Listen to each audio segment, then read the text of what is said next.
Here's what I'm hearing about the Denver Broncos heading into free agency.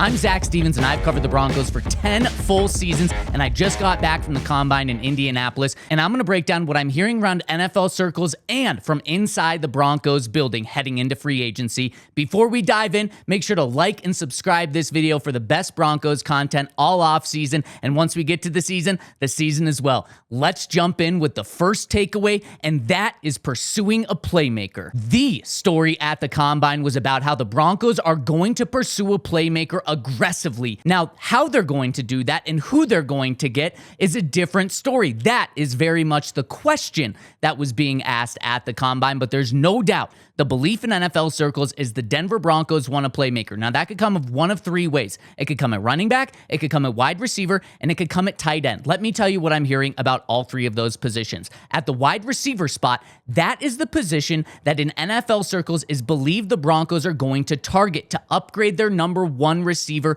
and make Court their number two and then build the rest of the room. However, the biggest discrepancy that I heard is inside the Broncos building. From what I understand, they really like their wide receivers and want to continue to develop Marvin Mims, Troy Franklin, and Pat Bryant to go along with Courtland Sutton. So from what I'm hearing inside the building is wide receiver isn't as big of a priority as the NFL believes it is from the outside looking in. Now, when it comes to running back, there's a couple of names to keep your eye on, and the biggest one is Breece Hall. Now, it's believed that the New York Jets are going to franchise tag or transition tag Breece Hall. However, if they don't, expect the Broncos to be interested in Breece Hall. He would be a perfect running back for Sean Payton's system where he's able to catch the ball out of the backfield and also be a three-down runner. And Breece Hall has interest in the Broncos as well. But it looks like there's going to be a roadblock there with the Jets blocking that one. And then when it comes to the tight end position, Cade Otton is a name to keep your eye on. He's the tight end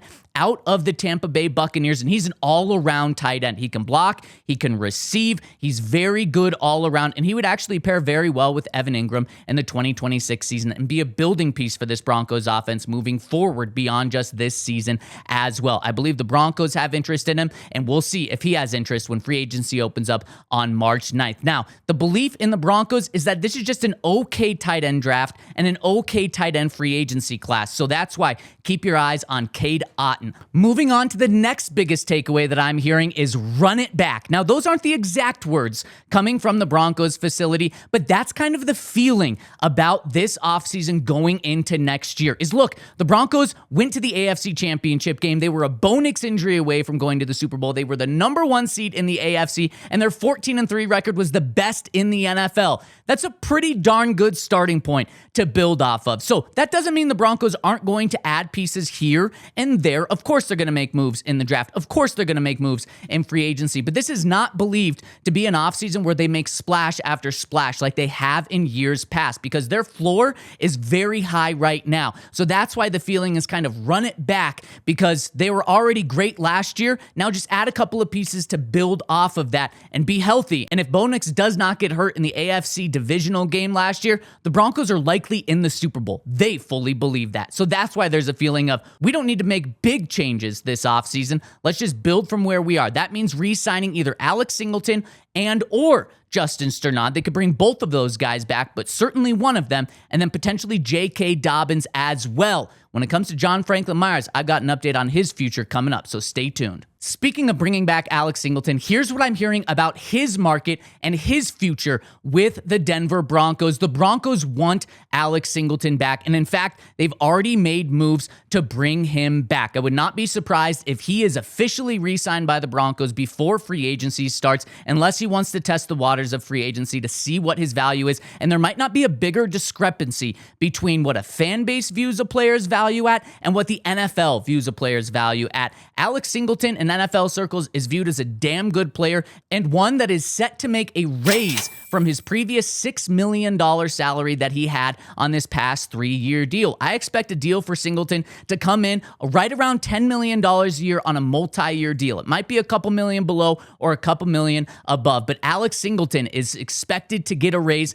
and it's expected to come from the Broncos. I know that the Broncos want him back. Sean Payton loves his leadership, and with Vance Joseph coming back, he is a staple and a captain and the play caller of the Broncos defense. And so I know they want to get this deal done, and they're already in works to get a deal done. On the other hand, John Franklin Myers is not expected to be back with the Broncos. JFM is loved by Broncos country, and he's also loved with the Broncos. But over the past 12 months, the Broncos have already paid 3 big contracts to the defensive line. They paid DJ Jones before free agency last year, and then in the past couple of months, they paid Zach Allen a monster deal, and they also gave Malcolm Roach a big bump from where he was. So there just isn't enough money to go around on that defensive line, and this will be a blow to the Denver Broncos defensive line, one of the best in the NFL. And that's not just my opinion. That's a feeling within the Broncos building, is this is going to hurt losing JFM, but we've already paid so many guys. So I expect JFM to go get a big contract on the open market,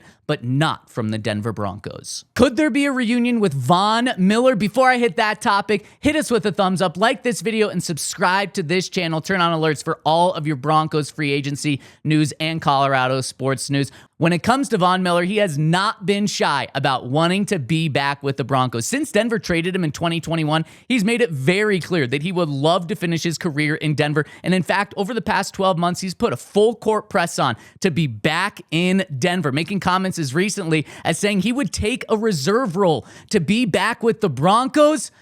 But that seems like too much of a fairy tale ending to his career. From everyone I've talked to in the Broncos organization, not one person have I heard that believes Von Miller will actually be back with the Broncos. It just doesn't make sense for where the Broncos are right now. They're already extremely loaded at that outside linebacker room. A trade would probably have to happen for the Broncos to get rid of someone in order to make a space for Von, and it just does not seem likely that that is going to happen. In fact, I would say it's highly unlikely that Von Miller returns, even though it would be an incredible story to have Von back in Denver. I believe the next time he'll sign with the Broncos is that one-day contract to end his career. The next takeaway is about Marvin Mims. 1 year ago, I reported that Courtland Sutton and Nick Bonito would get extensions before the season started, and Marvin Mims is on that track right now. Marvin Mims is set to hit free agency in 1 year, in 2027, but don't expect the Broncos to let him hit free agency. That's the name that was buzzing at Indianapolis about the Broncos getting a deal done on the early side before he hits free agency. And look, Marvin Mims, 2-time All-Pro returner, and then he has flashed as an elite, explosive receiver. Just look at the 2 playoff games the Broncos had this year. Marvin Mims had 12 catches for 155 yards and a touchdown. We'll see how the Broncos use him as a receiver this year, but I know they do not want him to hit the open market. So whether it's before the season or during the season, expect Marvin Mims to get locked up before he hits free agency.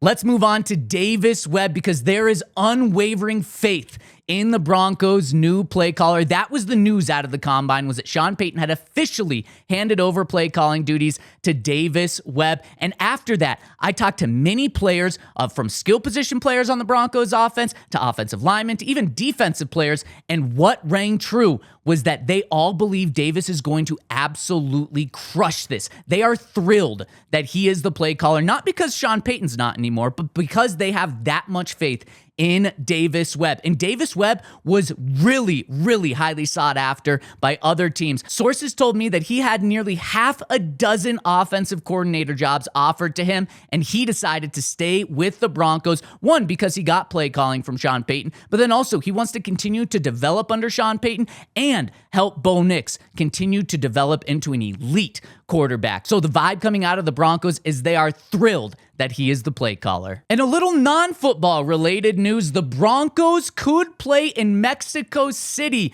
this year. That's right. The Broncos could play their second international game in 2 years by playing the San Francisco 49ers in Mexico City this year. It's already been announced that the 49ers will be the home team for a Mexico City game this year. And the Broncos play the 49ers on the road this year, which would set up perfectly for the Broncos to play the 49ers. Nothing's official yet, but there is buzz that the Broncos are high on the list to be that team to play the San Francisco 49ers in Mexico City. Hit us with a thumbs thumbs up, subscribe to this channel. We appreciate you, and we're going to be here for you for the entire Broncos free agency off season. And then once the Broncos season gets rocking and rolling, we'll be there. We'll see you soon. We all silly like the mayor.